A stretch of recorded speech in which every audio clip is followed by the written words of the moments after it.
Welcome back to another electrifying episode of Priority Traffic Podcast. I'm your host, Chris, and today we have an extraordinary story of resilience and empowerment to share with you.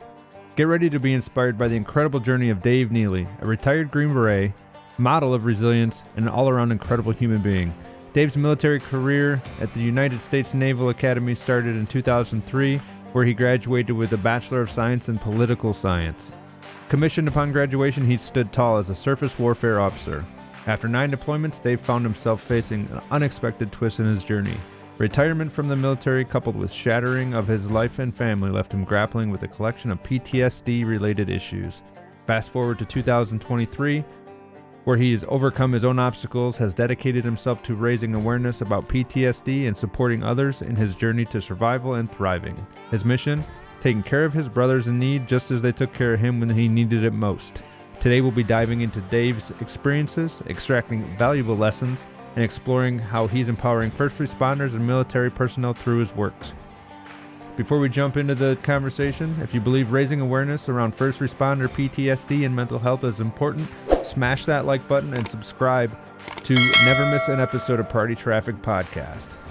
Grab those mugs and get ready to enjoy the show.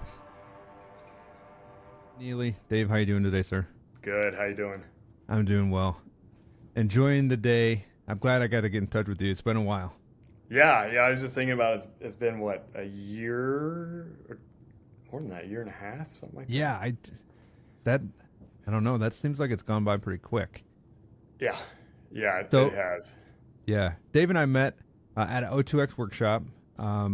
You were under instruction and I was assisting. And I learned a lot about you, and I really, really wanted to pick your brain on the show and see what your time in the military had taught you and what it had done to your perspective on first responders and kind of how you take that and, you know, working with O2X, that is a first responder, military, fire, police type company. So I wanted to see what your experiences have taught you and shed some light onto other first responders out there who are struggling or maybe not struggling, just looking to get a little better. Yeah, great. Thanks for asking me to be here. It's a real pleasure. Yeah, and I got to start by saying, hey, thanks to all the first responders out there that are listening to this. Thanks for what you do every day, keeping us safe here at home. Really do appreciate all your efforts and putting it on the line. So if you don't mind, let's get into the background of, your career a little bit, set the stage for, your experience. Yeah. So, my career, I'm basically a full-fledged mutt. I went to the Naval Academy and graduated in 2003. Okay. I got sent out to USS Jarrett as a surface warfare officer. Went to USS Boxer after a couple deployments there. And then got picked up for SEAL training. Ended up being one of the 80% statistics that doesn't make it. And so volunteered for a augmentee position in Iraq. Spent the better part of a year over there. Okay. Came back, got out of the Navy, and a week later enlisted in the National Guard at a Special Forces company. Oh, nice. And went through the Special Forces pipeline. Finished up my 4 years in the Guard and went active duty about a week after that, and did an additional 9 years plus on the active duty Army side of the house, all of which in special operations. Wow. How does your body feel these days? Honestly, nowadays my body feels pretty good. Good. Yeah, I came out and got 100% permanent total disability rating through the VA. Okay. So there's a lot of bumps and bruises there, for sure. One of the biggest things we deal with in our community and that you're seeing in first responders as well is right. PTSD, TBI, that sort of thing. So that's a large portion of my rating. Okay. And then about a year after I got that 100% permanent total, I guess I should explain. Permanent total rating means the VA does not expect you to get better. Normally, they issue a disability, and they want to reevaluate you in 3 or 4 years and see if it's gotten better or worse, and it's adjustable. Permanent total means you're basically written off. They're going to take care of you, but you're not getting better. You're totaled. Right. That rating isn't going to decrease over time. Okay. And sure enough, about a year after I got out with that 100% rating, that's when I got diagnosed with multiple sclerosis. Oh, geez. So, the body's kind of gone downhill. But that being said, I'm currently training for this Monster Mash event that's being put on by a new company called INVI Mindhealth. What is that again? INVI Mindhealth? Yep, INVI Mindhealth. Okay, cool. And they've developed an app. It's largely AI machine learning type app. They've invested $750,000 into developing this thing. Nice. And then you go in every day and you check in, your mood, how you slept, and so there's self-reporting. But then it also picks up your biometrics from your Garmin or whatever you wear, and calculates all that and gives you a mind score. And it'll alert your buddies, like if you're having a bad day, of like, hey, you might want to reach out to this guy. Nice. Yeah. So in conjunction with that, they are putting on this Monster Mash event to kind of demonstrate what you can do as a team together. So what we're doing, we got 9 of us. We're doing a 10-mile swim and a 200-mile run over the course. Is that individual? It's individual. What? So it's over the course of 3 or 4 days. We're starting November 7th, finishing November 10th. So that luckily has kind of kept my body going and well lubed. It's easy to develop aches and pains if you're not, if you're sitting around, but if you're going out and using it, it's kind of one of those preventative medicine things. Wow, that dude. So that's quite the swim. Yeah, and I do have to say it is in a river, so there is going to be a current. That'll help. Yeah, that'll help. It will end one way or another. But that's, you get out of the water and then you get to start your 200-mile run. So, congratulations. Yeah. Oh my goodness. And so do you guys camp at night, or is it a 24-hour thing where you're working on this distance for the entire time? By and large, it's a 24-hour thing. They're going to have some trailers set up on trucks with air mattresses in the back. Okay. So I think the plan right now is every 50 miles or so, you have the option of going down for 2 hours, maximum of 2 hours. Right. And then I don't remember what we're planning for, but every 25 miles or so, you get a 15-minute break or something. So there are some built-in breaks, but essentially when you're talking that distance, it's a 24-hour a day thing. Jeez. And how many people are on your team? We have 9 of us. Okay. So you each have to complete these challenges. Right. So we have, I'm the only Green Beret on the team. There's the bulk of the team are all SEAL veterans. We have a former professional hockey player, and the chief operating officer of INVI is also participating. So, nice. The CEO is a SEAL that's organizing, but the COO is doing this as well. Oh wow, man! These Navy SEAL guys just keep starting businesses all over the place. I'll tell you what, it's everywhere. It's everywhere. They're dominating. That's good. They are that, and I think they get that. They've seen it. They've been tested, and all the Spec Ops guys have been tested, and I think they can all appreciate what's coming to the market lately. They seem to be very good at branding too. Yeah. I think SF tends to. I think historically we've tended to be too much of the quiet professional. Sure. Whereas they've learned how to capitalize it, and they're doing a lot of really good stuff with it. Mm-hmm. A lot of good stuff. And then, so this, I'm sorry, forgive me that I lost the name. INVI? INVI, yep. INVI. Are they funding trying to get to the tactical population, like the police Yes. player or okay. Yeah. So there's essentially there's two parts to this organization. There's Okay. INVI Mindhealth, which is the for-profit side that has developed the app. By the way, the app is free. Okay. You can make donations if you want. It's like how Wikipedia operates, basically. Gotcha. Download and use it. If you like it, you can donate. If not, it's Just there. use it. Right. So that's the for-profit side. The nonprofit side they've started is Invisible Wounds Foundation, Okay. and that's who the money goes to that we're trying to raise. And we've partnered with University of California, San Francisco, for research into non-traditional treatments for PTSD and operator syndrome and those sort of afflictions that are so common now. Absolutely. That PTSD is running rampant, and now there's, I mean, it's kind of been there, but the complex PTSD is showing up too, where it's the long-term traumas, and it's such a, I don't know, the more you know, right? Yeah, Jeez, it's amazing once you start peeling back that onion and getting into the layers of not just the stuff that's happened throughout the course of your career, the stuff Right. that happened to you as a kid that you might not even remember or realize. Right.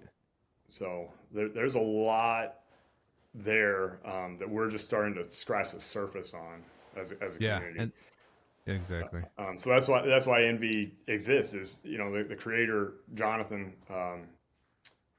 He kind of looked up and said, "Hey, the treatments we're using nowadays, just they're not working."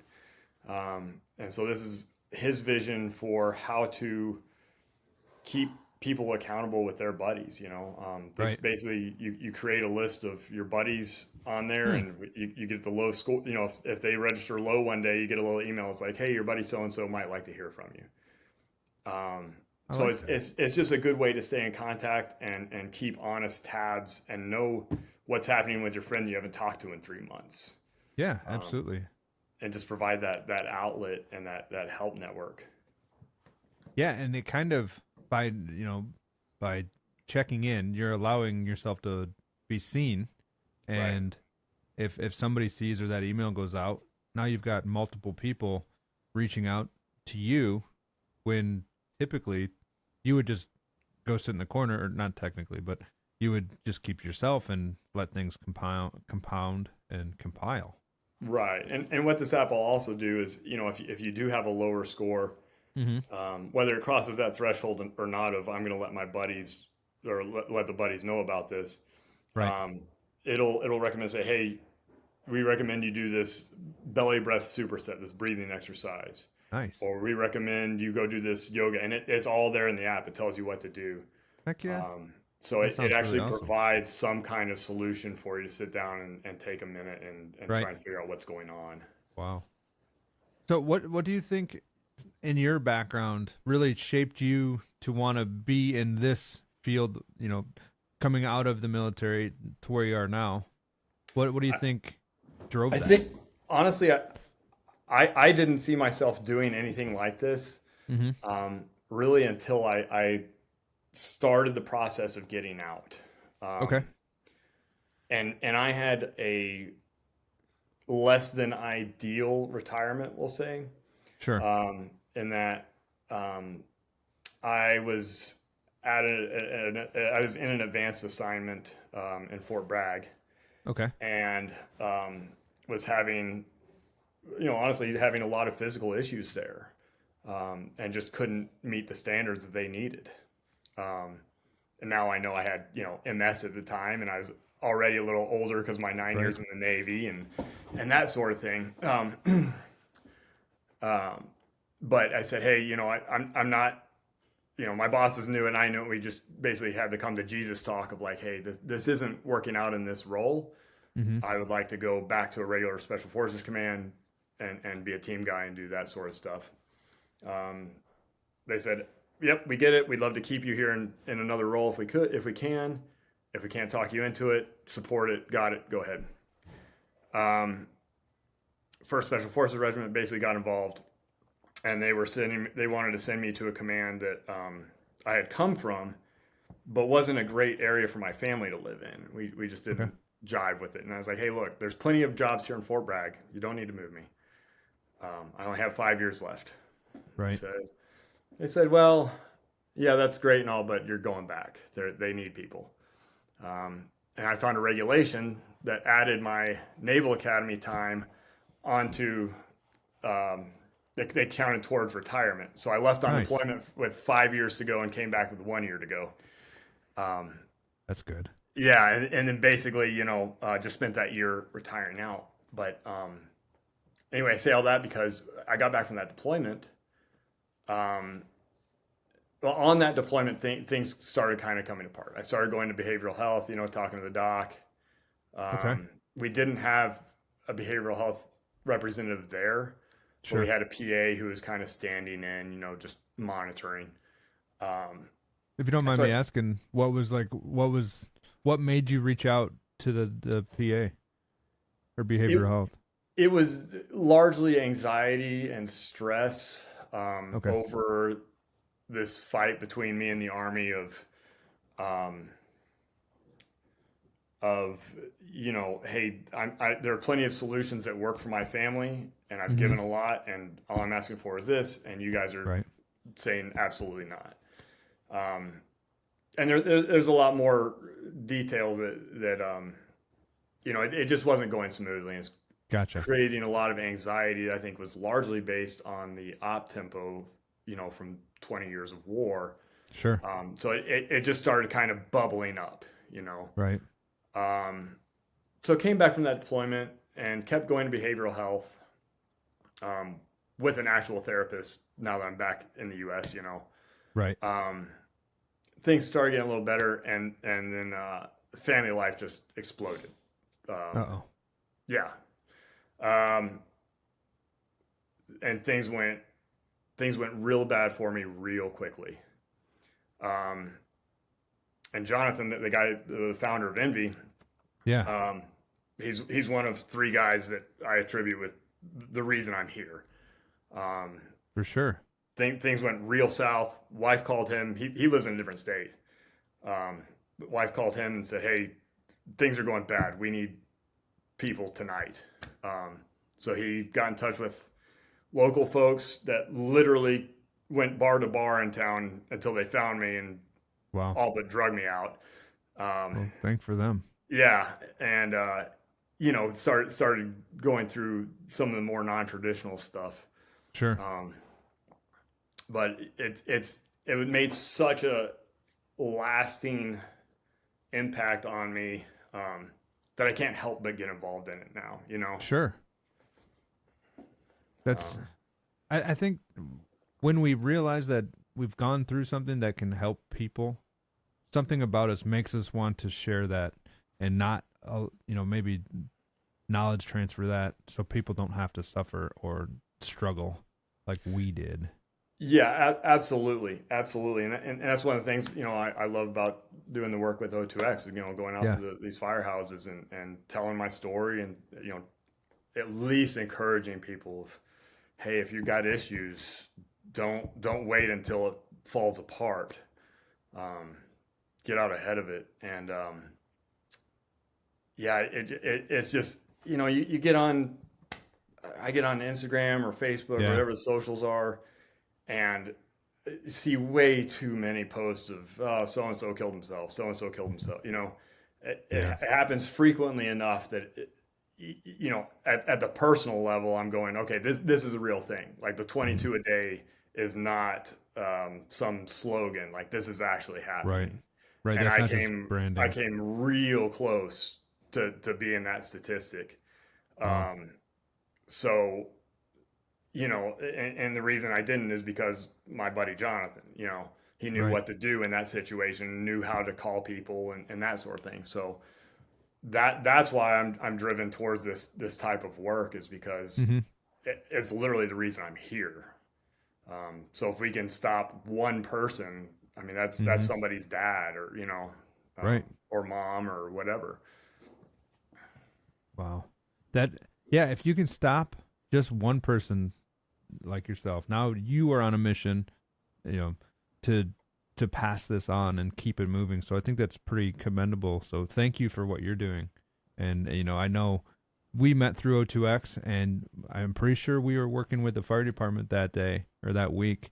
And, what would you say is a lesson from the military that might inspire some firemen to, take care of themselves a little better, or reach out before it's too late, or, start to get those resources prepared? Because if you don't have a parachute and you jump out of the airplane, you're in trouble. But if you have a parachute and you don't need to jump out, well, you were taken care of. The biggest thing, I think is just the building and developing that sense of community, which this app kind of artificially does, in the sense of you input your buddies and it emails them. Sure. But if these are people you're working shifts with, 24-hour shifts with, day in, day out, I have to assume you know each other very well, right? And you can kind of sense when somebody's having that off day. Sure. Or maybe not. That's the other danger, right? And the guy Right. puts on the happy face and you never know it. But, by and large, you can notice it. Hey, ask him. Just talk to people. Right. Hey, man, you doing okay? Oh, yeah, I'm good. Are you? Don't just take that surface answer. Really try and know what's going on in your life. If you know somebody's going through a real nasty divorce, mm-hmm. and they have a drinking problem, and you ask them if they're okay, and they go, yeah, man, I'm good. Right. You got a lot going on, bud. If you're good, you're the only one on earth that is good going through all that. Right. So just not being afraid of talking to people. Because I think that was a big thing kind of in my community, and I suspect the firehouse is similar. It's similar. Yeah, feelings are just not welcomed, to say the least. It's the word stigmatized pops up a lot when you talk about things like PTSD and suicide, but also emotions and feelings and those mushy, gooey things that nobody really wants to talk about. Why do you think that is? Like, I can't figure it out, and I'm just a firefighter. I think it probably comes from actually being in the moment, right? If you think about the guys you respect in the firehouse, or the guys I respect in the special ops, you get in a firefight or something, and that guy is just super cool, knows exactly what to do, like isn't shaking, doesn't stutter or stammer on the radio. You're like, man, this guy's rock solid. Like, that's the guy to be. And I think from that, it kind of bleeds over into anything, where you don't want to let anything bother you. Okay. That's my theory. No, I like it. Kind of builds that persona. Sure. But the reality is, hey, fire service, first responders, police, whatever, you guys go out and see terrible things every day. Like, right. You might want to check on each other. You come up on a bad car accident where there's fatalities. Like, hey, ask people. Like, hey, man, are you okay after that? Like, that was pretty gnarly. Just care. Yeah. Yeah, dude, that's the key. Just care. Like, we had a call where we got called to an individual that had taken or eaten some food that they were allergic to, and lo and behold, the person who had sole custody of their care did not want us to continue interventions beyond a certain amount of intervening, if you will. And so we had to stop our job and kind of stand there for a second and be like, okay, well, this is awkward, because they're just unable to breathe. Their airway's closing up. They're in anaphylactic shock. Well, they hadn't expired or, stopped. They were still struggling, and you could see it in their eyes. And it was like, for me, that was a really hard call to step back from and stop caring for that individual. We had to we literally left the room while the people who make the decisions did the decisioning, the deciding for that individual. And it's like, holy cow, this is, and looking back on it, and in that moment, I was like, this was a really hard thing to witness. We pride ourselves on being able to see the stuff and, like you were saying, not get shaken. And, we kind of identify with that inability to be disturbed by anything gross or humanly, I don't know what, challenging, but it was very challenging for me to not feel really, really awful about that whole scenario. Right. And, we talked about it afterwards, and it's just, maybe there's something about this whole thing of identifying with the unshakable person, right? Like, we have to be so top tier that we just, nothing can bother us ever. Yeah, I mean, that's absolutely spot on. And, it's human. Like, I don't care how much of a badass you are, you're still human. Your brain still isn't designed to process seeing somebody ripped open, or, it's going to be disturbing to you. Your reaction might be different from somebody else's, but at the cellular level in your brain, you're still processing a terrible scene. Yeah. And you have to pretend like you're not, because the second you acknowledge it, you can't do your job anymore. Right. Yeah. Wow. So you have to like push through and be like, okay, I've got my hands inside somebody's chest right now. It doesn't matter. And that is equally as disturbing, that now I'm just, or, if a buddy gets, in my world, buddy gets shot in a firefight, what do you do? Mm-hmm. Well, you return fire until it's safe to give them aid, right? You got a buddy screaming or whatever. There's nothing you can do if you're pinned down, short of getting shot yourself. So there's so many layers to this that we have to start addressing it now and stop pretending like, it's just part of the job. Once you can, the second you tell somebody like, hey man, like, no, that really kind of tripped me out. Like, that's kind of the first step in my mind of like moving towards healing. And just having somebody listen, and they're not going to solve it. They're not going to change what just happened, what you just experienced. Right. But they can help you offload some of that stress, or say, hey, let's go for a walk, or, do whatever they got to do to help processing that. I suspect in the firehouse, it's a lot like us. You go out on a mission, come back to the house, start to refit, and then something else happens. You got to go back out. Right.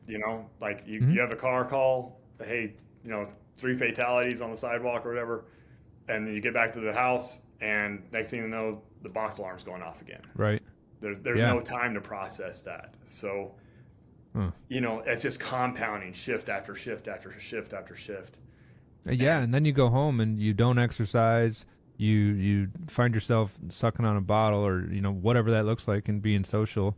And there's balance there. Obviously, social and interaction is good.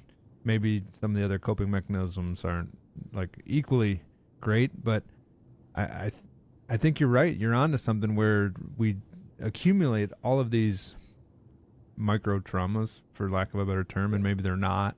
But day in and day out, multiple days, over multiple weeks, over a 25-year career, you're looking at a lot of little insults, with a few major ones that maybe you never, in my experience, I haven't literally sat down and offloaded all of those. And half the time I don't want to talk about them, because now you have to process them and re-experience them and actually feel the feels, which is, I think, half of the reason we decide to just tuck it into the bottom of our boots. Yeah. And I mean, on that note, if you look at, I'm not even talking suicide, overall health. Right. Take me as a prime example, right? So, 2008, I had just gotten back from Iraq, like January 2008. I had just gotten back from almost a year in Iraq as a surface warfare guy.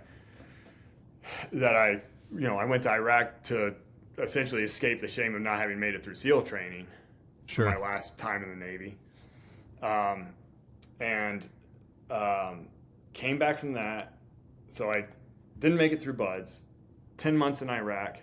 2 months later, I get diagnosed with optic neuritis, which is essentially, from the non-doctor standpoint, is essentially localized MS to your optic nerve. Oh, geez. So terrible headache, partial blindness, that sort of thing. Right. Did a couple rounds of intravenous steroids, and it went away, no problem, whatever. fast forward another 6 combat deployments on top of that, I get out and now I get diagnosed with full-blown MS. Well, if you look at that stress and anxiety level, for 22 years, 9 deployments, 8 of which were combat, training operations, I don't know how many times I almost died in training. I've had parachute malfunctions, that sort of thing. But your body takes all that, and it takes all that stress, and it changes your hormone profile, your cortisol levels, and they call, I've heard MS called the angry man's disease. Really? Yeah. And it has to do with cortisol and stress levels, and if your body can't adapt to that, then you get sick, and that's true with a lot of chronic conditions. A lot of neurological stuff, a lot of cancers can be affected by your stress levels and cortisol levels. There's a great book called The Body Keeps Score. That is entirely about that concept. I can't remember who wrote it. Bessel, I think it's Bessel van der Kolk. That sounds right. I will put a link to that book in the description of this if anybody's interested in checking that out. It's called The Body Keeps the Score. It's a great book. Highly recommend it. But sorry. Yeah, so even if you think you're fine, on the surface you're functional, marriage is fine, I would encourage you to at least explore some of these things like breathing exercises that take 3 to 5 minutes a day. Yeah. Just as a preventative thing, because, like me, I thought I was good right up to the tail end of my career. Okay. And I think some of that had to do too with, the second you say you're retiring, you're getting out, well, you're off the team, you're no longer training, your entire purpose goes away, your social network goes away, you're taken off the team group chat, and so your identity. Your identity, and you're isolated by nature of that process, because they don't have time to worry about you. They're worried about their next rotation. Right. And so the body keeps score. You can, and I did make myself sick over the course of my career from not saying, hey, I need to talk to somebody. Yeah. Like all of that stuff, all of the stress, it all gets absorbed, right? Like it doesn't just like pass by us like a breeze. It goes in and we internalize it, and it has to have a healthy outlet. And You're right. The body does keep track of that, and it changes as we experience the stress. It changes, and it's amazing. Yeah. It can create physical changes in your body. Absolutely. And bad calls aside, let's look at what's life as a probie look like. Is there any stress in that? You know what I mean? Every day. And that's just going to the job. That's not even talking about when the box alarm goes off. That's just firehouse stuff. Yeah, you're the new guy. Yeah, I always tell people with when they're getting out from the Army, from my line of work, and they're talking about, I don't know if I want to file for PTSD or whatever. Right. And I'm like, hey man, I think I'm good. And I'm like, well, let's look at this. Right. So for us, before you go to dive school, you have to pass pre-dive or pre-scuba. They call it maritime assessment course now. Okay. I think it's 2 weeks long. But it's basically just getting crushed in the pool all day for 2 weeks. And there's a lot of skill stuff to it, right? Underwater knot tying. Basically, they're making sure that you have the capacity to make it through dive school before you go. Okay. Part of that every day ends with a weight belt swim. So you put on a 16-pound weight belt. You have your fins on, but still 16-pound weight belt, and you swim a circle around the deep end of the pool for 7 minutes at a time, right? And do that for 3 iterations. Okay. So, I was a strong swimmer. I was never a fast swimmer, but I was a good swimmer. Strong swimmer. So it didn't really affect me a whole lot. A lot of guys, it affected a whole lot because they would go to the bottom of the pool. You're not supposed to be down there. Right. And so this happens almost every day. Somebody will go to the bottom or whatever. And you know what the guys on the side of the pool, the instructors do? They just stare at you. They figure it out. Once you go unconscious, they'll come get you. Like they're not going to let you die. Right. But, I tell people they're thinking about filing for PTSD. I'm like, let's think about this, man. So for at least 2 weeks, you would go swimming in the pool every day and actively drown. And the people on the side of the pool, instead of helping you, would laugh at the faces you were making. Right? Yeah. So like there's some PTSD right there. People are laughing at you while you're actively dying. Yeah, I mean, absolutely. That would be traumatic. Right.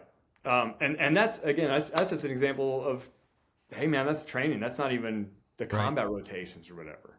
Yeah. Wow. So I think it's really underestimated just how many people are affected by this stuff, and not even just military and first responder, but population at large nowadays. Right. Yeah. You say the population at large so I'm a big motocross fan, and just the other day I was watching a clip from one of the professional races, and there was a brief moment where somebody said something about suicide is a problem in motocross, and I thought to myself, what? And then I just kind of started realizing that suicide is a human problem. It's not, it's the same, maybe not the same number, but it's got to be a pretty high prevalence across all communities to be a problem in motocross. I had no idea that would be something that they would discuss or have a concern about, but it blew my mind. Well, and that's one of the reasons we have this former professional hockey player on our team doing this event, as he retired largely due to TBIs, which the VA group's TBI and TBI and your PTSD rating are the same rating because they can't distinguish the symptoms enough to say this is TBI and this is PTSD. They're so overlapped that it's virtually indistinguishable by and large. Wow. At least with current methodologies. So you're saying that between hockey concussions, I'm assuming hockey head impacts, and PTSD, there's a correlation, but not only that, but TBIs, like when I think of TBIs for special forces, I'm thinking blast injury, right? But that's kind of equivalent to concussions. I know that the term is the same. Yeah, it is. Your brain rocks the same way in your head. You get the coup contra coup where it rocks back and then slams forward. But a hit is a hit, whether it's a blast wave or a 240-pound hitter, defenseman, enforcer just throwing you in a wall. Okay. Your brain's going to rattle the same way. That makes sense. And you see that, you see the rash of suicides in professional athletes now, especially like football. Guys are, retirees are killing themselves, and they, turns out they have CTE and all that stuff. Yeah. So this isn't limited to our populations at all. And then, you look at how many people go snowboarding and skiing every year. Right. And you're not even, and that's not even talking about the emotional side to PTSD. And, the true PTSD, I don't want to say true PTSD, but PTSD versus a TBI expressing the exact same symptoms. Sure. And I don't know if it even matters to segregate those out. But there are different methods of injury, so it bears mentioning. Wow. Well, speaking of high stress and, maybe not concussions and TBIs and PTSD, but I know that when we got to sit down and talk, that you are a big fan of scuba. Yeah. And is there anything from the teams or the special ops community that scuba diving had taught you that maybe you could share for someone like me in a high stress job? Like, I'm a firefighter. There's definitely something you could teach me from, because being underwater, under stress, like that's the double whammy. Yeah. So I kind of had a leg up. I started diving when I was in about 9th grade. Okay. And was a dive master by the time I graduated high school. What's a dive master? It's basically the lowest level of professional diver out there. Okay. So like you're not allowed to instruct, but you can take groups of tourists on a guided dive. Gotcha. So yeah, you can get paid to dive is basically what Right. it authorizes, but not much beyond that. Gotcha. Um, but it's still it's a pretty long course. You know, you have to Sure. teach classes or assist in teaching classes to get certified and stuff like that. And it takes a long time. Um, so I was already pretty familiar with diving by the time I went to dive school um, itself. Could you explain dive school a little bit?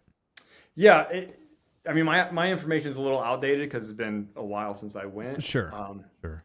And every dive school is different. You know, I went through the Key West Special Forces Underwater Operations Okay. course. So it's when I did it, it was 6 weeks long, plus the 2 weeks of pre-scuba back at your unit. Okay. But we had pool week the first week, which is basically just validating everything you did pre-scuba. It's underwater knot tying. You have some timed surface swims. A lot of physical training, a lot of flutter kicks and that sort of thing. It's basically that week is just there to make sure you're qualified to start. Gotcha. Second week, they call it NAUI week because NAUI is one of the certifying agencies for recreational diving. Gotcha. So you basically just throw on your tanks and they're teaching you how to scuba dive at that point. And that week ends with an event called One Man. Well, that's like the big event. One Man is where you go to the bottom of the pool and you have your tank and you have a blacked out mask that's been taped up so you can't see anything. Oh, geez. And they come down and it's supposed to simulate being caught in the surf. If I ever get caught in surf like that, it means I'm diving in a Cat 5 hurricane. It is gnarly. Yeah. It's absolutely gnarly. And then once you pass that, you go into your closed circuit diving, where they teach you the rebreather. Okay. Once you pass the gates on that, then you move into the tactical side of diving. So you're practicing coming up on the beach, how to stow equipment. Gotcha. You do some jumps into the ocean where you have to rig your boats up and push the boats out and that sort of thing. And then at the end, you have a full mission profile. Okay. So it's a pretty intense course. It's a good time. This sounds like it. It's definitely brutal, but going back to your question, about high stress stuff. So that one man test is really it's really kind of the crux of dive school. Once you make it through that, you're kind of expected to graduate, Okay. Barring an injury or something like that. Like you've Right. kind of, all right, we can train you up now. We can put you on closed circuit. You can become a diver. And we had an instructor explain it to us before we started. He said, "Man, what you're about to go through is about the most intimate thing you can do in special forces." Wow. And we all kind of looked at him and were like, intimate? What are you going to do to us down there? What's happening? Right. And he said, think about it. He said, we're going to put you on the bottom of the ocean or bottom of the pool. You're not going to see what's happening. And we're going to take away your supply. And not only are they going to take it away, but they're going to tie the hose in knots up behind in your regulator and stuff. And so you have to feel and figure out what that knot looks like in your mind and figure out the best way to get it untangled and get your air back. And it goes on for, I don't know, 4 or 5 years. No, the test itself is probably 20 minutes. I don't really know, but it's forever because it feels like forever. They just keep taking away your air and spinning you around and taking away your air. And it ends in what they call the unrecoverable knot, right? Okay. And what that is basically it just means they've taken away your air source, and you can't. It is in such a manner that you cannot recover it. You are not going to be able to get that knot out and breathe it. So at that point, you got to ditch your tanks, and then they come down. You know, if you go through proper ditching sequence, they'll come down with a spare air can, pot it, and put it in your mouth. You know, get you air, and then you can take your equipment out, and the test is over, whether you pass or fail. It's over. Either way. Either way. So it's intimate because what happens is you have to trust that in order to pass this thing, you have to trust that instructor is not going to let you die down there, because you are going so hypoxic at that point. I mean, you literally, like, you'll see the world start closing in, and then you'll get a breath, and it'll come back out, and they take away your air again. You see it start coming down, you know, and you're at the bottom of a pool. Right. So it's intimate in the sense that you have that trust that he is going to do the right thing and get you out of that water if something goes wrong. So they want you to continually be successful. Right. With that knot, and then take another breath to do it again. Right. As soon as you get that breath, problem set starts all over again. Oh. Right. So I think that event really is the one that taught me about not letting the emotions take over in the moment, which is kind of contrary to everything that we just talked about. But in the moment, it was the most, it was the best event I've experienced that really drove home the way you have to remain calm and think through a problem set and try to create solutions in a very short time period. Sure.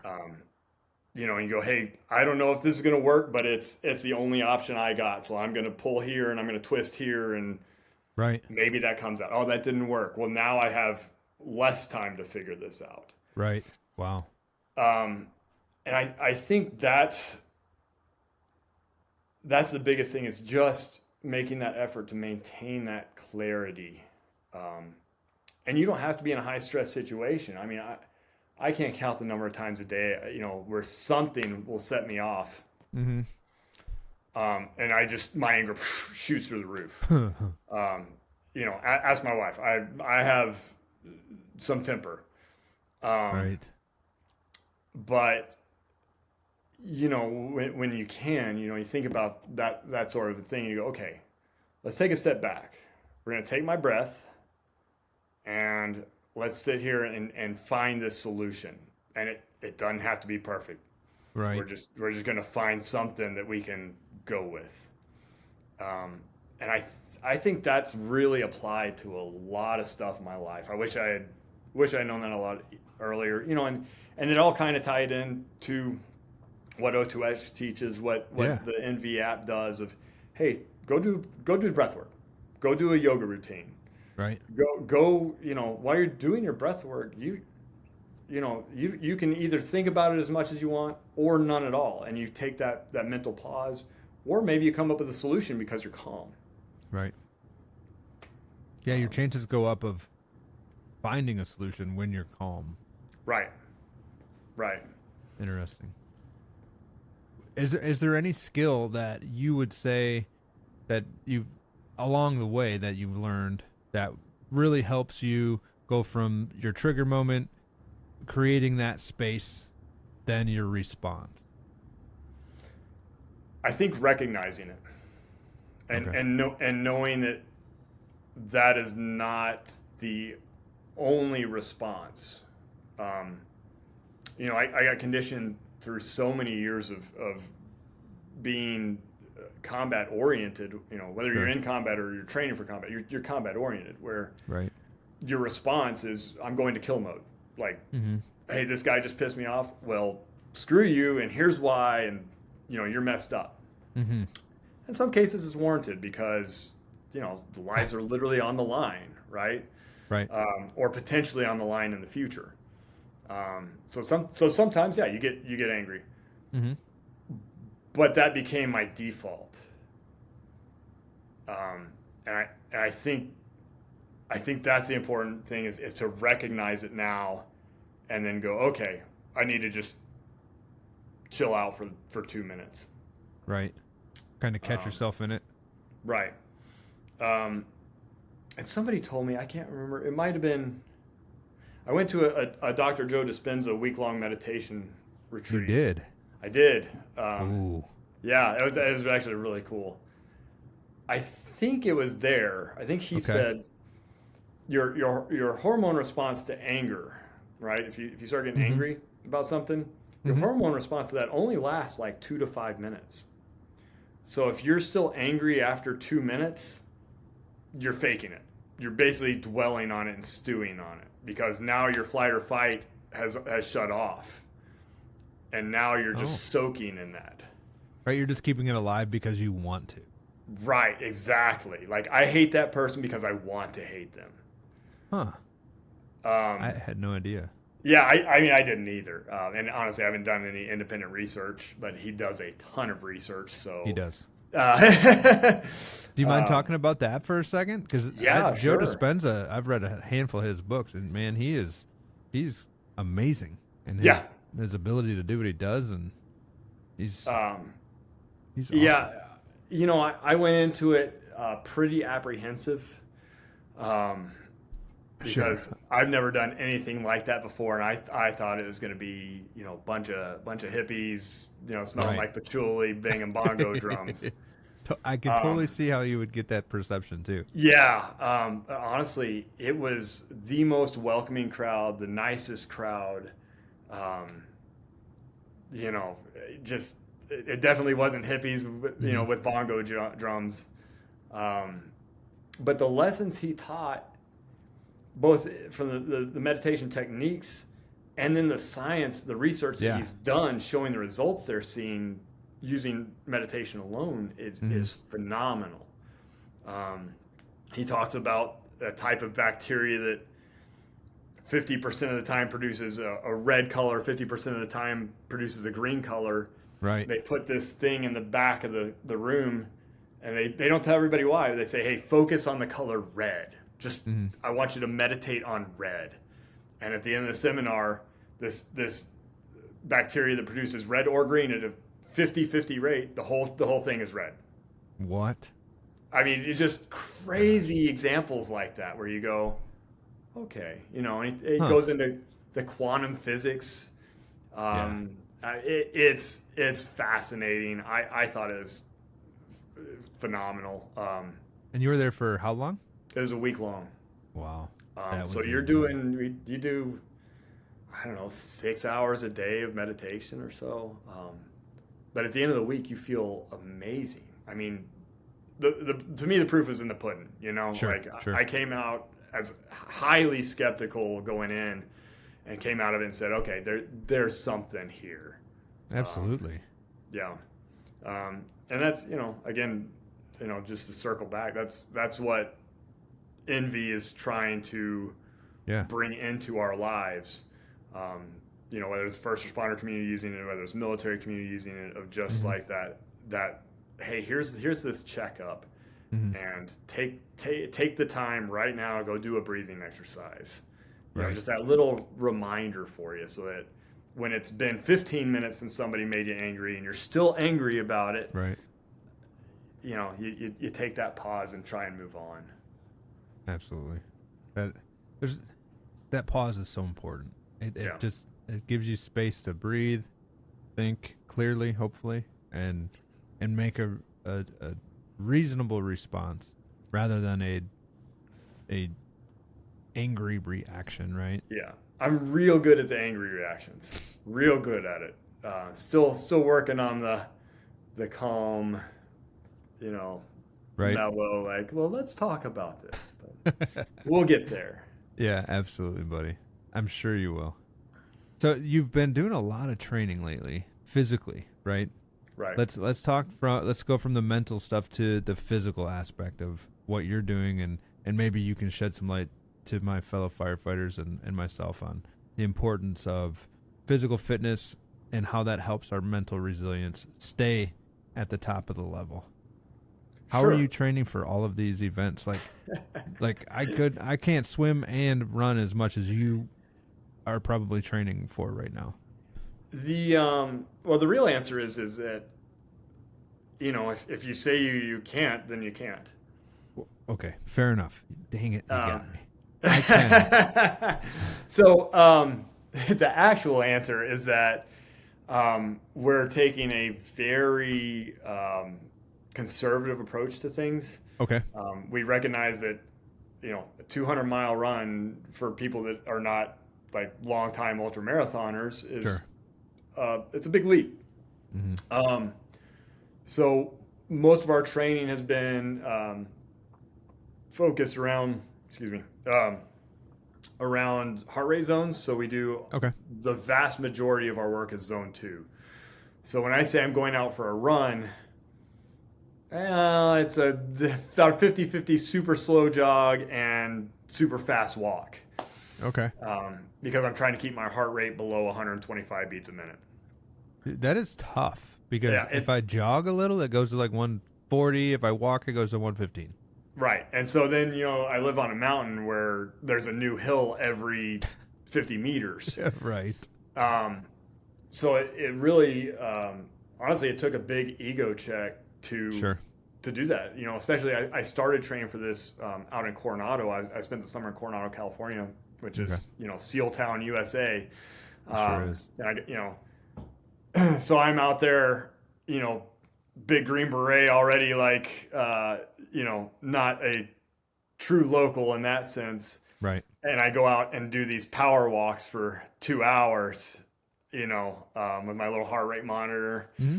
I'm sure people are going, why is this guy with the heart rate monitor or doing this power walk with a heart rate monitor? Like, what? What is this goofball doing? But that's essentially it, is just long, slow training accumulated over time to help reprogram our body's energy systems to that slow burn. Gotcha. If we had a time goal, like we're going to hit 8-minute miles for this thing, like that's inviting injury. Really, you're going to get hurt, especially with our backgrounds. Right. But on top of that, your body physiologically cannot fuel that rate for that amount of time. Yeah, no way. So, yeah, especially when you eliminate sleep, which, recovery is just as important as working out. Now we're taking that away. And for that race, you'll get maybe 4 hours, you said? Maybe 2 or 4? Yeah, that's the plan. Okay. Yeah. If we somehow get ahead of schedule, maybe, but you have to be real cautious because, if you lay down and take a nap and you've just done 120 miles, what happens to your body while you're sleeping? Well, you get all that fluid buildup and swelling and stiffness, and now you're more screwed than when you lay down. So the rest portion is kind of a double-edged sword in that sense. But we're basically, so we focus, do a lot of running. We have, essentially one, what I call long run a week. Like Saturday it was supposed to be 4 to 6 hours. Whoa. So I did 4.5 hours, again, at like a fast walk, slow jog. Okay. Came out right at 20 miles. And then I hopped on to the ski erg, which was provided by Concept 2, one of our sponsors. Just quick. Heck yeah. Thanks, Concept 2. Yeah. So hopped on there and did another, can't remember if it was an hour and a half, but it came out to about 8.5 miles. Again, at zone 2 heart rate. So it doesn't even feel necessarily hard when we're training. It just feels long. It's a time commitment. Sure. Like when I finished the 20 miles, I was fine. We used to do 12-mile timed rucksack runs in SF, and 55 pounds on your back dry. You weren't allowed to include your water weight or anything. Right. And that was a 3-hour time standard. And I would do one of those, and I'd be crushed the next day. Sore. And I went out and did 20 miles Saturday and could have done it again Sunday. Really? Just because of that conservative slow burn approach, where your heart rate, your body's response is dictating your speed, not your ego, not your, man, I didn't even get out of breath. That's not a real run. Sure. And you see adaptation over time. Like today, because of that long effort on Saturday, today we were supposed to do a non-impact, low impact endurance piece. So I did an hour and 10 on the ski erg. Okay. But when I started this training program to keep my heart rate low, I would have to basically stroke 1, 2, 3, stroke 1, 2, 3. Wow. Today was essentially an all-out effort for all intents and purposes, just to get my heart rate up to that standard. So if you do this long enough, you can run 8-minute miles in a zone 2 or 7-minute mile. I don't know what the pinnacle there is in terms of your body, Sure. human body physiology. Right. But that's the idea, is to be able to move long distance over time without straining the body any more than it's going to be strained just by the nature of the movement, So what I hear you saying is slow down and elongate. And when I was thinking of zone 2, I was thinking 90 minutes. But we're talking 2, 3, maybe even 4 hour walk, semi-jog type stuff. And yeah, and that'll increase, as we get closer. Okay. We're moving to 6-hour, 8-hour movements, that sort of thing. Sure. But we didn't start there either. We started at hour and a half, 2 hours, 2.5 hours. And how long have you been working on this? So I agreed to do this, I want to say mid-July. Okay. So really a month and a half, maybe. Wow. Yeah, it hasn't been very long. It has been pretty much the entirety of my focus since I agreed to do it. And that's another thing. Hey, I get it. I'm retired from the military. This is essentially my job right now. Most people don't have 2.5 hours a day, on a Tuesday to go for a run or whatever. Sure. I get those limitations, but what I can say is, if you haven't been to the gym in a while and you're feeling like you need to take control of your life again, or do something, just do something, right? I don't care if you get up out of your chair and stretch for 15 minutes and that's how you get started. That's great. You want to go walk the dogs for 20 minutes, and then walk them for 30 minutes the next week. And then, don't try and make that drastic change. Cause if somebody said, "Hey, I want to go do this race with you," cool, man, jump in, let's go do 20 miles.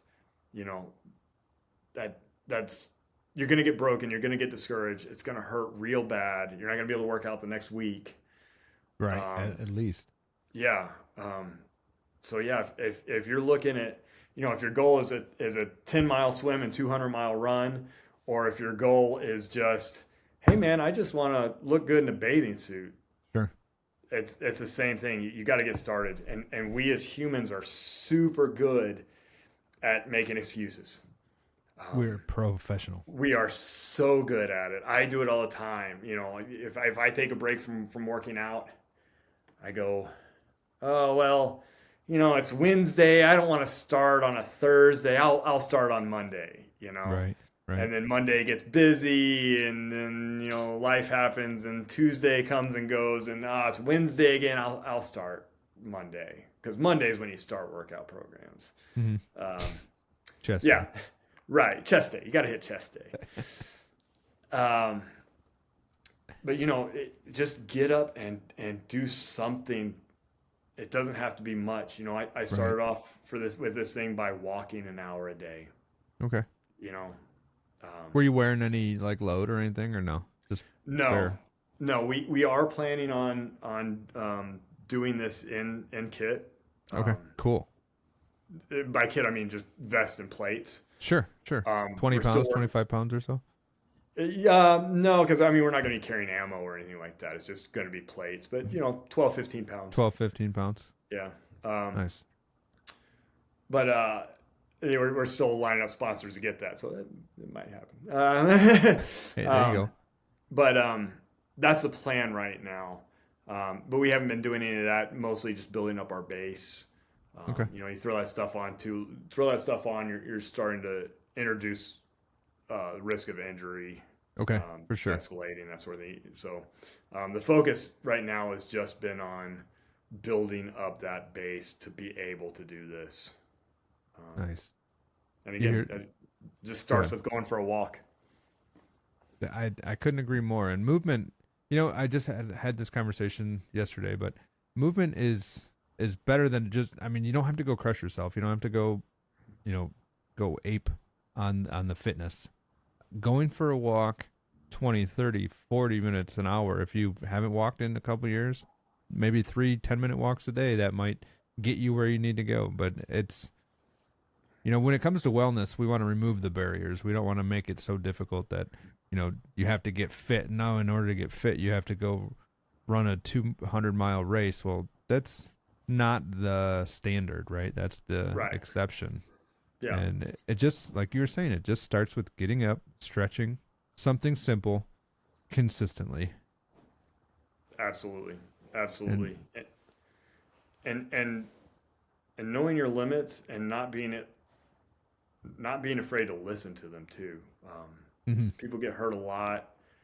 You go to the gym and there's a girl or a guy that you want to impress or whatever. You pick up the weight that you probably shouldn't be doing. Next thing you know, you're getting a rotator cuff replacement. Right. And it's the same thing with what we're doing here. And we're lucky. Exos is partnered with us as one of our sponsors. I don't know if you're familiar with them. No, tell me about them a little bit. So they are based out of Arizona. I want to say they have another facility in Florida as well. Okay. But they are essentially kind of the preeminent experts on physical training across the board. Okay. So they work with professional sports teams, Olympians, the tactical arena. They do a lot of stuff. Gotcha. But they have like entire sports teams go down there, I think, to work out. And they do exercise, diet, mobility, stretching, recovery. But they're doing all of our training programming for us. So we're real lucky to have them monitoring us and making sure we're not inducing that injury. But if you don't have a great facility like Exos that's telling you the way, again, just listen to your body. Listen to your body. Don't be afraid to try something new.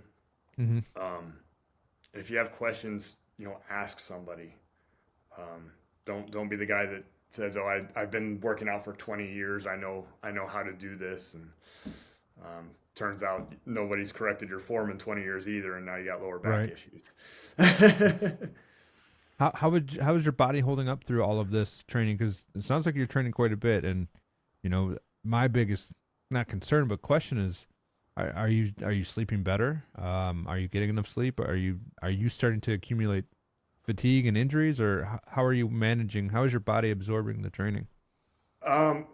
Surprisingly well, and I think a lot of that is based on the conservative nature that they've taken with the program.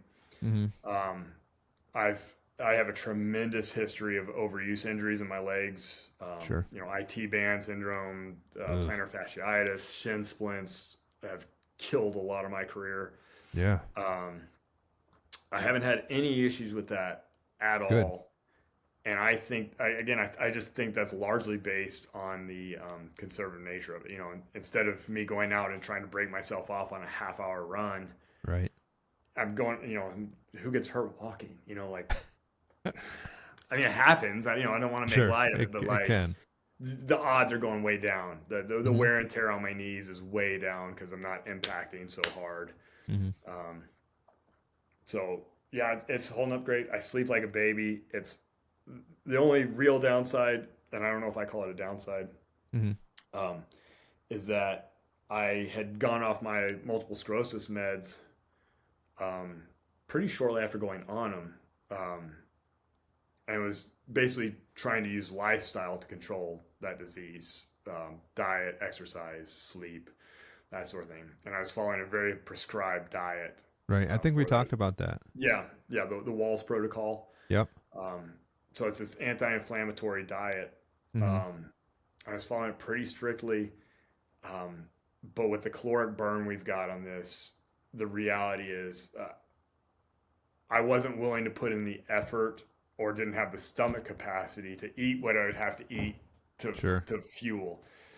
So now, one of the perks is, I get to eat whatever I want, basically. It's so that's been a big, it's been a big emotional win, honestly. It's like, oh, hey, I can go eat a cheeseburger and not feel guilty about it because I just had a 10,000 calorie burn on Saturday. Wow. That's you know what I mean? Wild. Yeah, it's pretty freeing. Kids want pizza, sure, I'll have a slice. Why not? So that side's been awesome. Sleep has been great. And kind of to tie this back in with the mental piece. Yeah. Going out for those long distance movements has been fantastic. I had a buddy I went through the Special Forces pipeline with, and then we did an intel course later together. And I've known him a lot of years, and he is a running machine.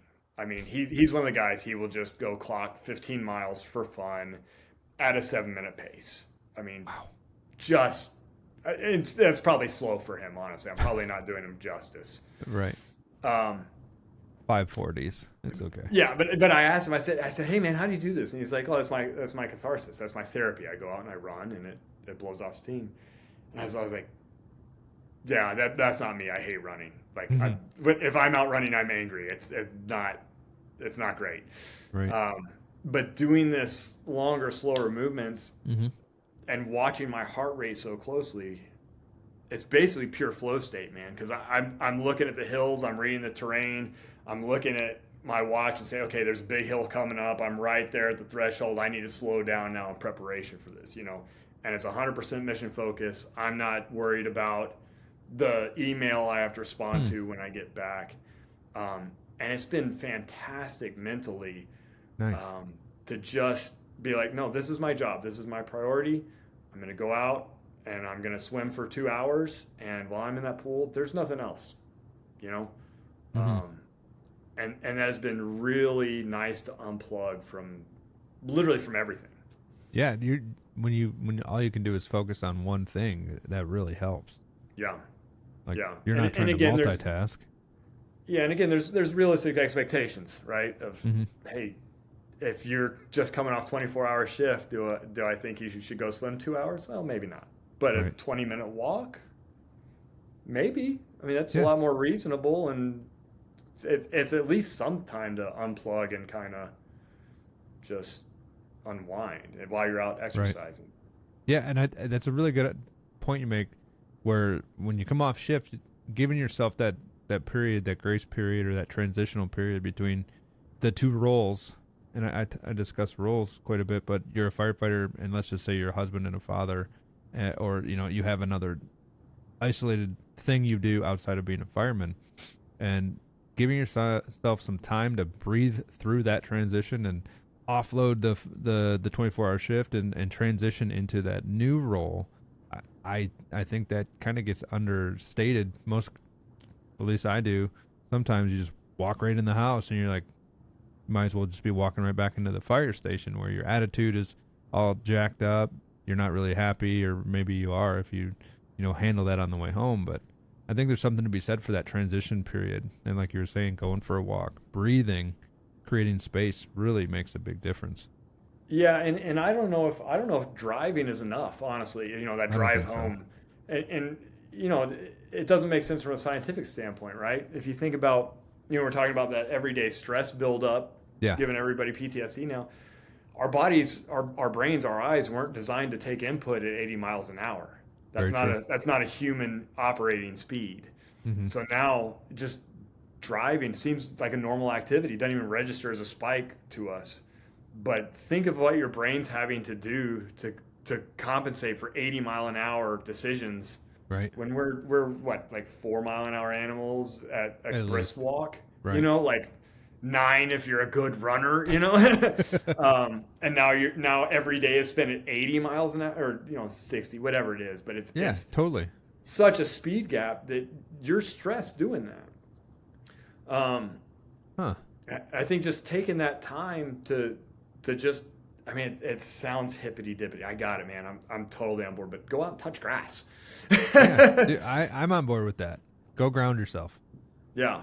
Go ground for sure. And take that time. You know, I say it at the O2X presentations a lot of, I tell a story that, you know, we used to have a saying, it was team gear, my gear, me.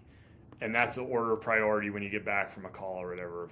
Like, hey, we're going to reset the trucks, make sure all the systems and that are good to go, you know, whatever team equipment. Then I'm going to take care of my equipment. And after all that's done, now I'm going to go get some chow or whatever. Sure, shower, decon, whatever. Yeah.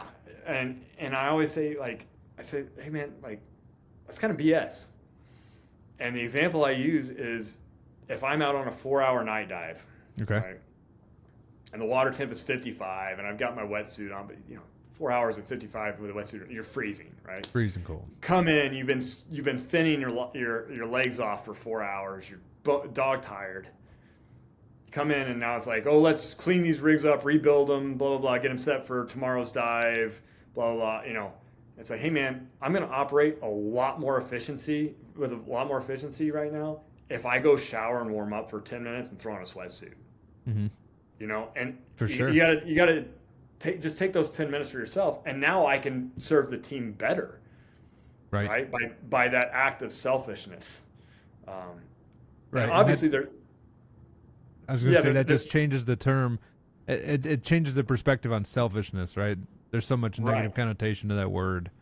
Right. Hey, man, the team's doing this right now. Well, that's cool. I can do that a whole lot better than all of you are doing together right now if I take 15 minutes to myself. For sure. And it's kind of that same thing. It's the same idea, driving home or whatever. Or once you get home, go for a walk for 10 or 15 minutes. Now you can be more present with your family. You've had some time to kind of switch modes from firehouse to home life. You can be present with them and really take care of them a little better and take care of yourself. Dude, that's some profound stuff there. And I think I made an episode a couple weeks ago, but at the end of it, there's a transition meditation. It's like a 3-minute guided meditation, and it's meant to be, in the truck. And maybe this is just the beginning. Maybe this is a little bit to follow up or precursor to what you're saying, but listen to the meditation, get your breathing right, get out of the truck, and instead of going right in the house, you go for that 5, 10, 15-minute walk around the sub or, to the end of the driveway and back a couple of times and fill your bucket, do the me first. And, I think there might be something to that. And like I said, the science probably, I don't know if it exists or not, but that makes a lot of sense to me. And I never really thought of it that way, because the same thing goes with the fire service, right? You get back in service, you go to the firehouse, you take care of the trucks and the gear, make sure your air bottle's fine, and then you go get the decon. And that could be 35, 45 minutes. And it's kind of changing where one guy will dip out, he'll go shower, change, and come back and then relieve the next guy. But I think there's something to that. Yeah. And obviously, there's a fine line between like selfishness out of the team spirit and selfishness out of, well, I just want to get warm. No, completely. Or, especially somewhere with a firehouse where you never know when the next call is coming. Like, well, yeah, maybe there is stuff on the truck that needs to be reset before you go take that shower. Completely. I'm not familiar enough with the apparatus to know like what is a stop go criteria. Right. I imagine there is stuff that has to be taken care of. But hey, Absolutely. once that's done, yeah, man, go take 5, get something in your stomach, and get back to work and be able to do it better and support the mission better. Yeah, there's definitely things that on the truck that need to get put back on the truck and get us back in what we call service. But I think specifically speaking, outside of the firehouse, when you are getting home and there is no emergency pending, unless like your wife or your kid is melting down inside, then obviously go tend to that. But if there's no emergency, give yourself the space, give yourself the grace to fill your bucket and come back to the situation the best version of yourself that you can be for those people. I think that's like the key takeaway. Yeah, I might even disagree with you some on that. If the kid's Okay. having a meltdown inside and you can hear it, Mm-hmm. for like you pull in, you get out of your car and you're like, oh man, what am I walking into Right. here? But hey, you had a rough day at the fire station. Now you're about to take all that out Sure. on that kid. Sure. Totally. You know what I mean? I think that's the time even more so, to go take that pause and make I hear sure you. that you're addressing what that kid's offense and not the firehouse's offense. Completely. Yeah. It's And like I'm probably wrong on this, but I would like to believe that if you communicate with your spouse and she's inside panicking because the kid's melting down, mm-hmm. and you walk in, she goes, "I've seen your car out there for 15 minutes. What the hell have you been doing? Can you, I need help in here." Right. And you go, "Hey, I had a really rough call. I just needed 10 minutes to collect myself so I didn't come in here and lose my mind." I mean, she might not be a big fan like right then and there, Right. but I bet within about 20 minutes she's going to be like, "Okay, got it. He's looking out for doing the right thing by the family." Yeah, that's huge. And I don't have kids, so I can't speak to, what it's like to come home to children. But I think if you are in that type of relationship where you and your wife are on the same page, you communicate, you're open, and you do that, I think that is probably the more selfless of the other options. Right. Right. Right. If I make my wife deal with something for an additional 10 or 15 minutes, but I come in emotionally ready to handle that Mm-hmm. at an appropriate level instead of me just coming in and, dad's mad again. Right. I think there's a big difference there. And as long as you can convey to your spouse why you were sitting in the driveway for 15 minutes Right, and you weren't just right. avoiding it.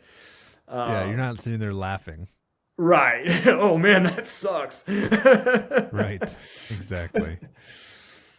Oh, geez. So really quick, I wanted to ask you if you had any like recommendations for firefighters who hear what we're talking about and they're like, man, this sounds like some good stuff. Is there any recommendation for a mentor or any good books that you enjoy reading or that you would recommend? Just to have a takeaway that someone can have an actionable right away from this. Obviously, we recommended The Body Keeps the Score. Body Keeps Score. But anything else along those lines, or leadership or anything?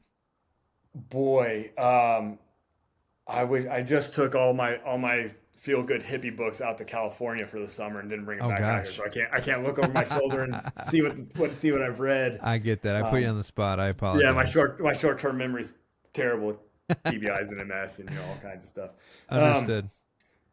God, there's so many. So, in terms of leadership, or like even a concept like emotional intelligence or anything. Yeah, there's a lot of stuff that I've read that isn't directly emotional intelligence. There's one. Let me see if give me 1 second. Yeah, you got it.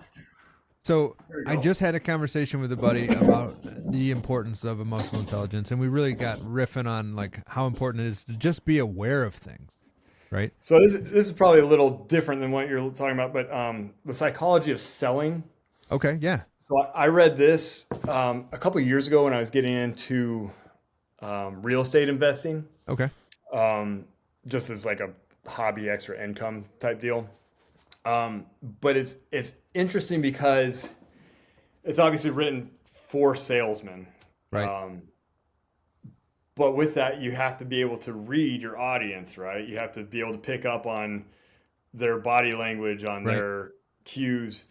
So it really goes into that. And I think it should be a lot more widespread, because everybody's selling something, right? Sure. If you're in the fire Themselves. service, you're selling something to your lieutenant, to your captain, that you're the go-to guy, right? Mm-hmm. And how can I do that more effectively? How can I sell to that victim that I'm here and qualified and competent, Sure, yeah. Didn't think of it that way. Every interaction we have to some level is selling. Got ya. If you really want to get down That makes sense. to, deeper animalistic roots. Sure.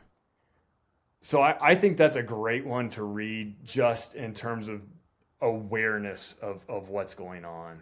Who wrote that? That one is Brian Tracy, Brian Tracy. And that the name of that is? The Psychology of Selling. The Psychology of Selling. Awesome. Other leadership books that, Jocko Willink's books are all fantastic. Yeah. They're wildly popular. I'd be shocked if people haven't heard of that already. They gotta be. Yeah. But honestly, I don't remember the names of like the more feel good stuff that I've read. Sure. No worries. So before I let you go, I did want to talk to you about your work with the Honor Foundation. Mm-hmm. How is that going? So the Honor Foundation is a great program. Set up initially by a gentleman that didn't make it through the SEAL program, and he kind of looked up and was forced out of the Navy medically. Okay. As a young man, I don't know how old, 22, 23, whatever age you are when you go to SEAL training. But kind of looked up and was like, well, this was my lifelong goal, and it just fell apart, and I have nothing. I don't know what to do now. So he created this program for special operations personnel to basically help them land on their feet when they get out. Okay. One big focus of it is discovering what you call what they call your why. Okay. And it's kind of a hokey process, and you define it down. You actually, refine it with a coach and come up with this catchphrase that it basically defines what drives you.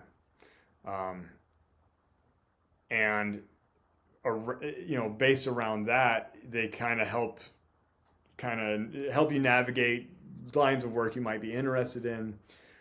They have a huge network of professionals that have volunteered their time at no charge to the participants. You can call them and ask them about their work, their industry, anything about it. 'Cause when I got out of the Army, I hadn't had a regular job in my life. Like, what do I know about going to work for DuPont, right? Or for whatever Fortune 500, it's a great program to have access to that sort of thing and be able to speak with those people about what that job is like, what it entails, and what they're looking for. You develop a resume, and they send it out to, I don't know, it gets like 3 reviews throughout the course from like very high level, Fortune 500 CEO types of, nice. Here's what you might want to change. Here's this. Another great thing they do is they assign you a professional mentor, a professional coach. Gotcha. And these are people that are giving their time freely. They're not getting paid for it. It's their volunteer calling. Oh, nice. And my coach has been phenomenal. I can call her at any time and say, hey, I'm looking at this job. What do you think? And they'll help you prep for interviews. They'll help you refine your resume towards a job. And they're genuinely just looking out for you, trying to get you into that right next fit. That's amazing. Yeah, it's a fantastic program. I unfortunately don't know of anything like that's available for the first responder community. Well, maybe we need to build it. I was about to say, maybe that's something that someone out there that's getting out can look up and go, oh, I can do this. Yeah, absolutely. Because nobody likes to lose their identity. And right, like, granted, a lot of firemen are retiring closer to their 50s and 60s, where it seems like the spec ops guys or military in general, they're ending their career a lot sooner than for us, it's typically a 20-year active gets you eligibility for retirement. Okay. There's a fair number of people that stay that 30 years, but if you're like me, you joined at 18, right? Well, at 38, I've hit that 20. Yeah. Which is why most people do go into that second career or what have you. Gotcha. In my case, it's stuff like running 200 miles to try and raise money for mental health research. Perfect. Well, how would you say? So you have a coach. Would you say that And I'm someone I'm pro coach, not a pro coach, but I advocate that people should have a coach. What are your takes on having a coach, and what do you think maybe that's something that firefighters could look into, just as far as career mentorship and such? So I think I want to answer it two ways. I think it's super important that you have somebody that you respect professionally that can act as a mentor at some level. Okay. Someone that has more experience than you, someone that's been down your road. Now, like with the Honor Foundation, obviously our coaches, most of them were not special ops. There are a few that were, but most of them were, straight civilian. But they've also been in the civilian industry for 30 years, so they know more about it than I do. So I would say, find some kind of mentor on the outside for whatever, if you don't have a mentor in the fire service, you probably need a mentor in the fire service. As you get closer to that retirement date, well, you start looking for somebody on the outside that, hey man, they drive a nice car. They seem to be doing well. Let me sit down with them and talk with them for 20 minutes about how they've done this and build that relationship up and find that mentor. I don't know if you need to pay for a professional coach. It's a great service. I think there's a lot of benefit if you have that formal relationship. But again, if you're not looking to get into business afterwards, well, maybe the career coach isn't for you. Maybe your old boss is good enough to sound ideas off of. Right. So I think everybody needs that coach, needs that mentorship, but it can take a whole lot of different forms. Cool. Well, that is exactly what I was hoping to hear, because I think I need a mentor. I think we all need that guy above us. And how would you feel about being a mentor? Do you think it's important that we, usher in the people behind us and kind of, maybe Absolutely. be available to be a good mentor and, determine what that looks like for yourself? Absolutely. That's one of my favorite things I get to do now is I'll have people call up and say, hey, I'm thinking about becoming a Green Beret. I'm thinking about becoming a SEAL. I'm thinking about X, Y, or Z. Yeah. What do you got? And I love having those conversations.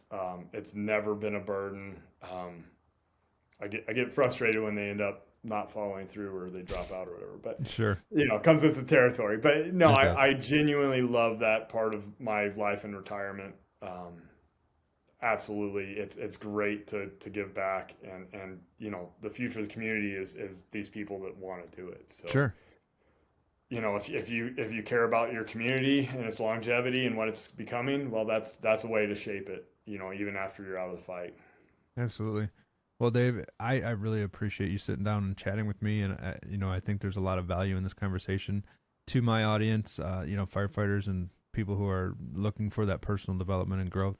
One last question before we wrap today's show up is, the title of this podcast is Priority Traffic Podcast. And if you were to have priority traffic, basically something that you would say that may stop people in their tracks and they're like, hey, I got priority traffic, I need to listen to what this guy's about to say. Do you have anything that would qualify that you would let my first responders and firefighters and, the audience know? Don't let your ego get you into a place that you can't come out of. And by that, I mean, don't be afraid to speak up and say you're having problems. Don't be afraid to ask somebody if they're okay. Don't be worried about that image, because it's more important that we get you the help that you need, whatever that looks like, so that you can go on and continue to thrive throughout your life. I think ego is probably the biggest obstacle to that in these type A locker room professions, for sure. So just don't let your ego stop you from being the person you can be. Well, Dave, I appreciate that. Lots of wisdom coming from Dave Neely, Green Beret. I really appreciate your time. It's been a pleasure to catch up with you, my friend. And this has been another episode of Priority Traffic Podcast. I'm Chris, and we'll see you guys next time. Thanks. Thank you. Appreciate it. Thanks to all of you first responders out there. Thanks, Dave. And there you have it. The end of another successful Party Traffic Podcast episode. Thank you so much to my friend Dave Neely, retired Green Beret, and a inspiration to all of us. Sir, you're doing a great job out there. Keep up the good work. We need more people like you, and we can't do it without you. To everybody listening, thank you so much for your time and attention. If you can, please click that like, subscribe, and share this content. Without you, we can't move the button forward at all. Thank you so much for listening, and have a great day.